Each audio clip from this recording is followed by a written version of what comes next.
Hello, everyone. We made it. Off season is over. Welcome to week one of MLS Fantasy. Here, I'm going to make a tier list for you. Also, happy Valentine's Day. I've got a little MLS themed Valentine's poem for you if you want to listen to it. Roses are red, nighttime is dark. Suarez's bite is far worse than his bark. You are watching MLS Fantasy Analyst. I'm Jake. If you've been here before, welcome back. If you're new here, then welcome. All right, let's go over a couple general rules that you should do when you're making your picks. So, first rule, you should always spend most of your money on midfielders, and then defenders, and then forwards, and then goalies, and I'll show you why. Here is the stats from 2023. Of those who got 8 or more points per game, there were only 2 of them. They were both midfielders.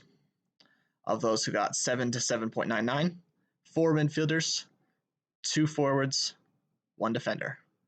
But from the 6 to 6.99, only 1 forward, 10 midfielders, 10 defenders. That's why I say you should do defenders before your midfielders. And then goalies, there was only 1 goalie that got over 6 points per game. Most got a lot lower than that. So that's why I say midfielders, defenders, forwards, goalies. That should be your priority list. Next rule, always watch for starting lineups. If your player doesn't start, do not pick them. Pick someone else who is starting. It is never worth it to pick a player who's going to be a sub. On average, they're going to get so many less points than someone who starts, even if it's a better player. Next rule, scrubs, or as my family calls them, duds. What you do is the way the game works is if one of your players on the field doesn't play, one of your subs go in, but they pick the best sub to go in. So if you put this guy on as a dud, it's a bye week for him, so this would be a good scrub to pick. One of the best performing sub is going to come on for this guy.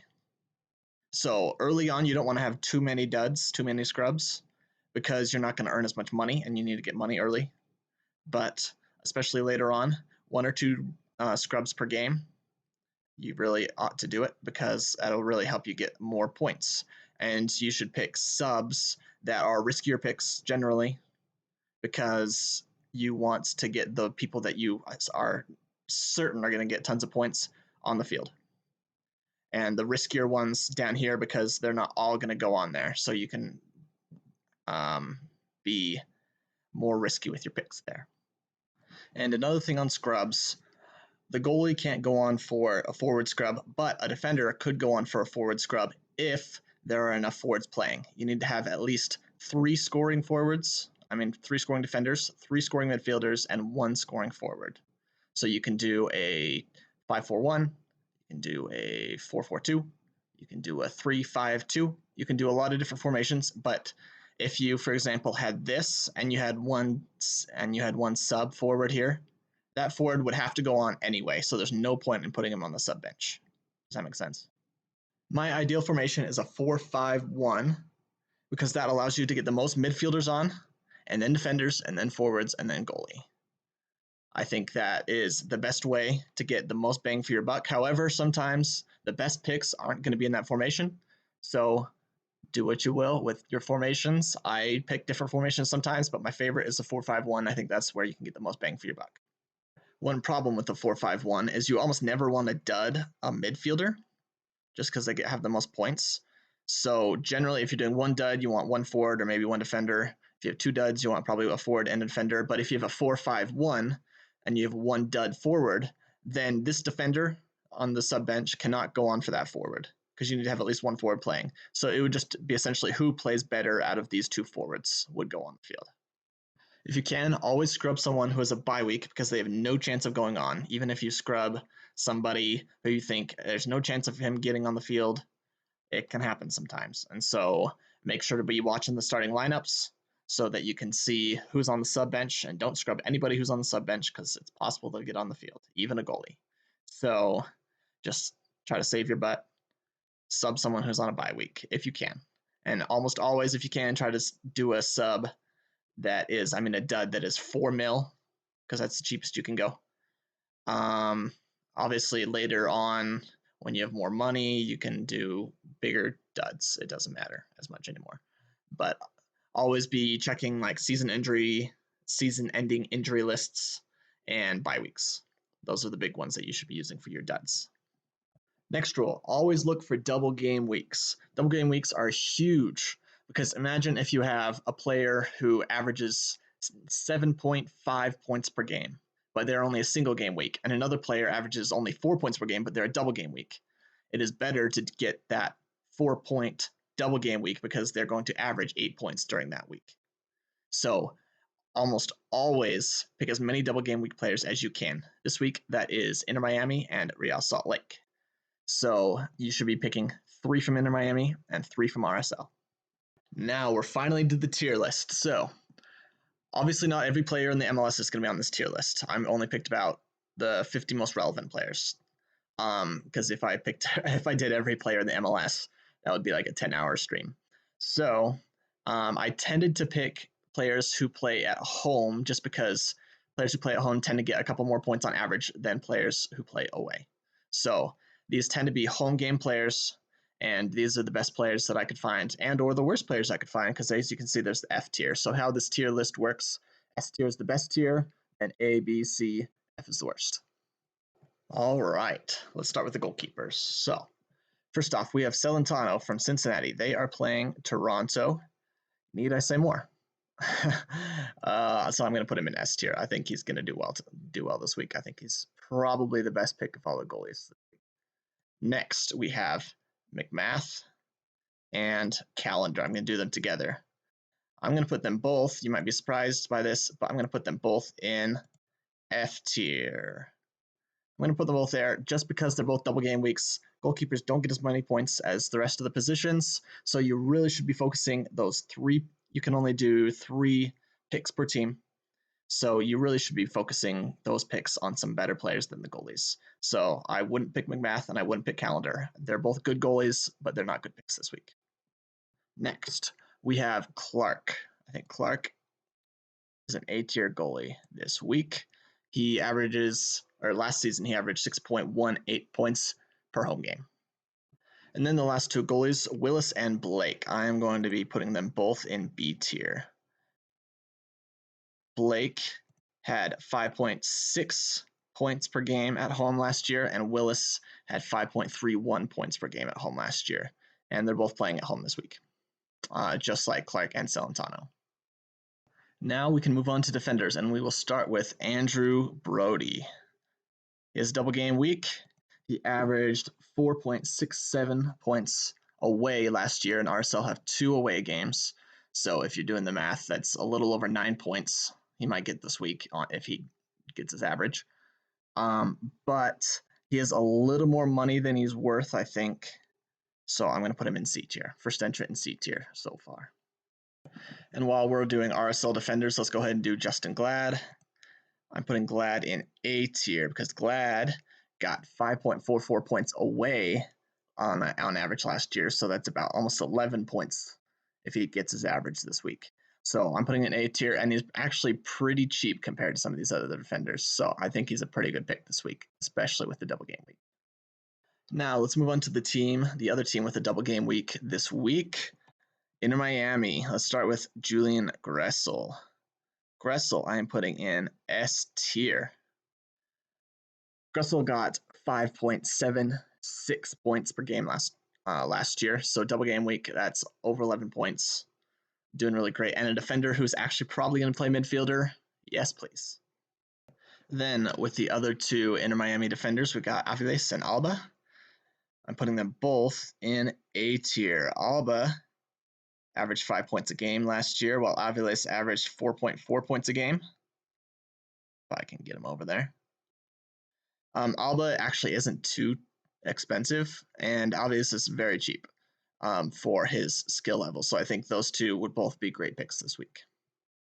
All right, let's do some quick fire ones real fast. Bunch are going into the A tier. Barrial had 7.47 at home last year. Zimmerman had 6.08 at home. Glesnes had 6.2 at home. And Parker had 6.56 at home. And Barrial is expensive, but obviously is going to get more points than most people. And Zimmerman, Glesnes, and Parker are all that kind of middle of the road price. So I think that they're good pickups this week if you can afford them. Now Miazga and Robinson are both going to go into B tier for similar reasons. Miazga got 5.64 at home last year, whereas Robinson got 5.36 at home last year. Granted, Robinson was on Atlanta, who wasn't as defensively inclined. Is it going to work? There we go. But the reason I put them in B tier, they're both decent, like okay prices, kind of somewhat expensive, but they're kind of the fourth and fifth best players on Cincinnati. And so that's why I'm putting them a little bit lower, because they might not be in that top three of Cincinnati players that you might want to pick. And the last of the defenders is Tolkien. Tolkien is also going to go into B tier, mostly because he's one of the only players on this list that is playing away.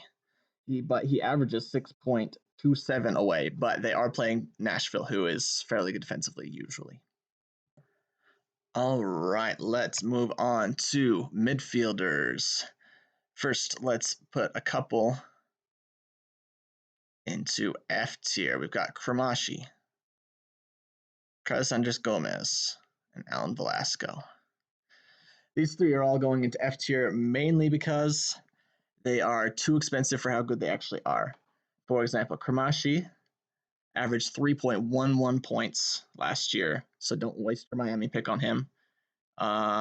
Gomez averaged less than 3 points a game last year, so don't waste an RSL pick on him. And Velasco is way too expensive for his 4.38 points per game at home last year. He's as expensive as some of these 7-6 points on average players, so don't waste your picks on these guys. Or do, and I'll win. Next, we have Driussi and Evander.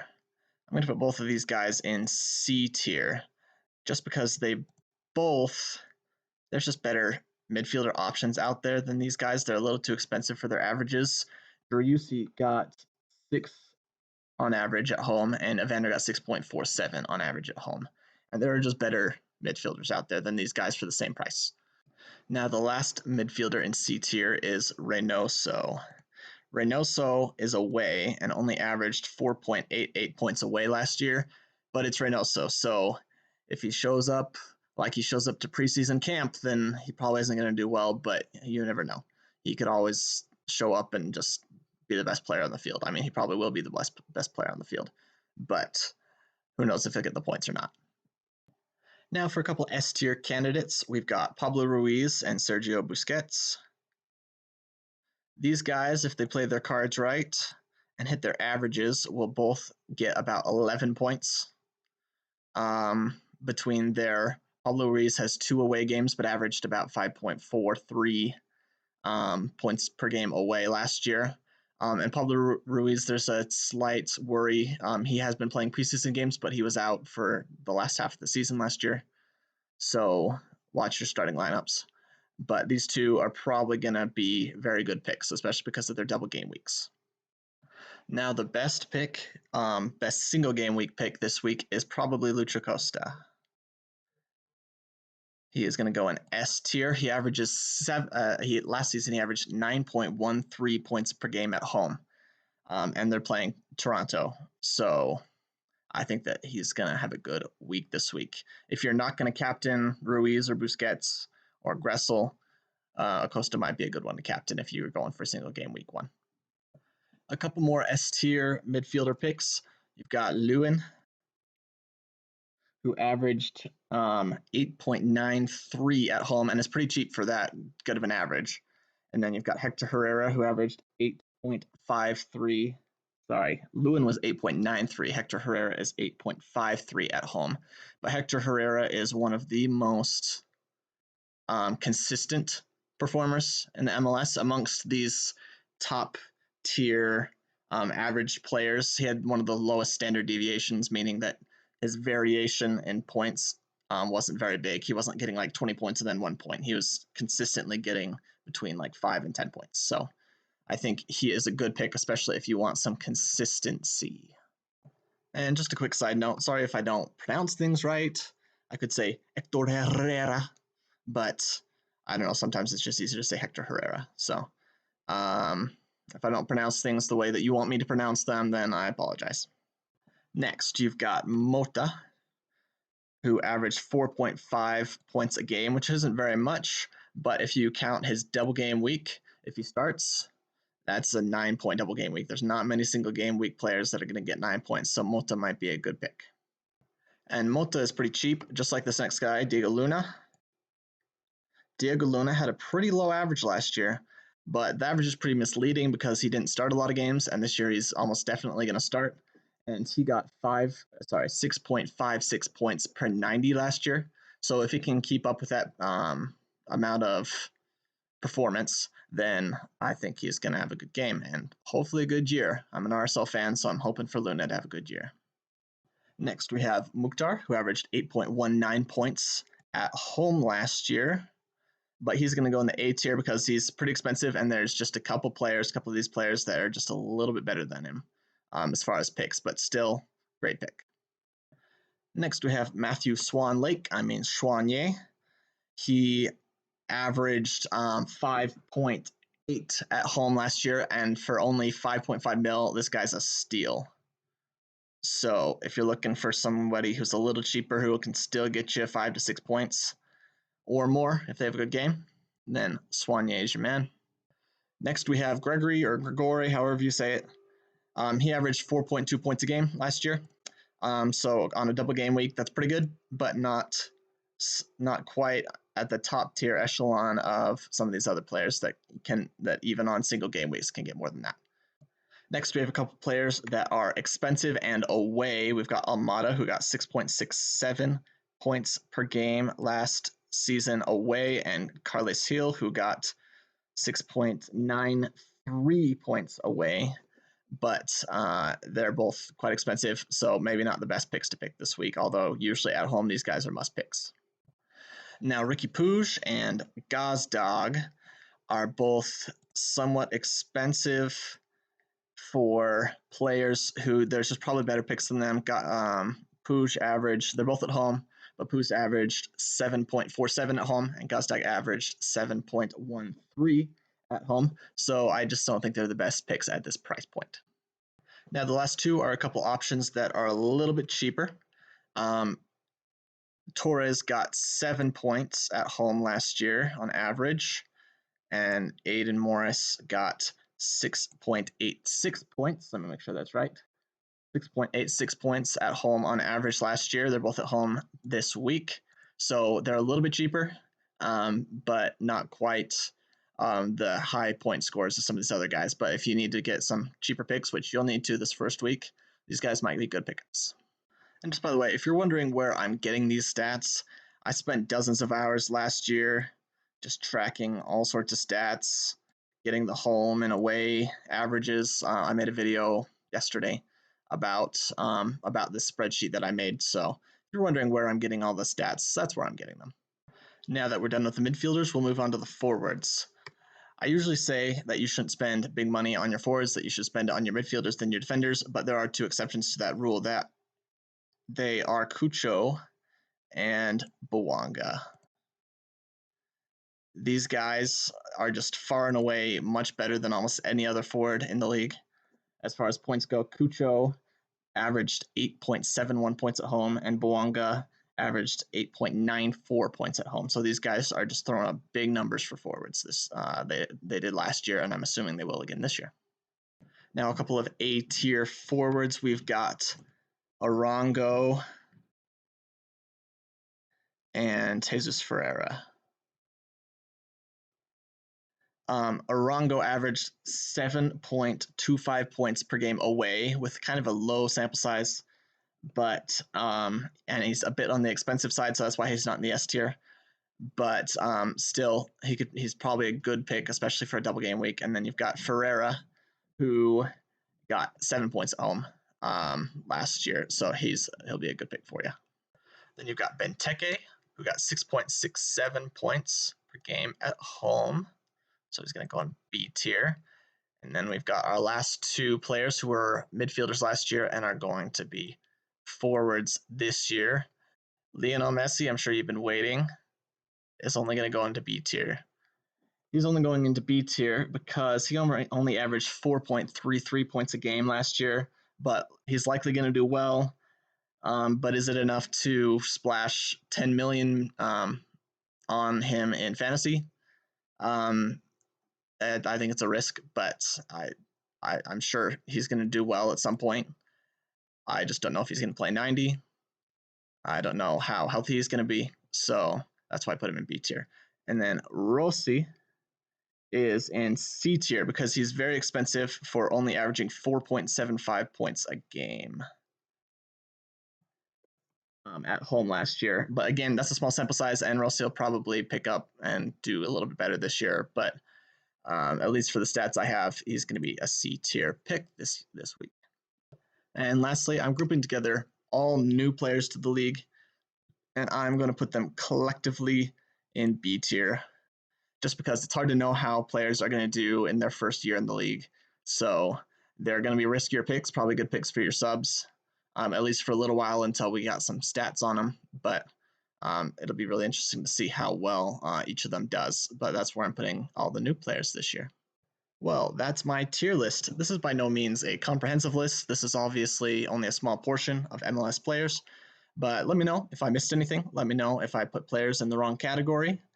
Just let me know what you think down below in the comments. Obviously, don't forget to like and subscribe and push all those buttons. And on fantasy, I have a group. If you want to follow MLS Fantasy Analyst Friends, you can join my group and win awesome prizes if we get enough players in there. So anyway, join my group, and thank you so much for watching. I appreciate your time today, and happy picking.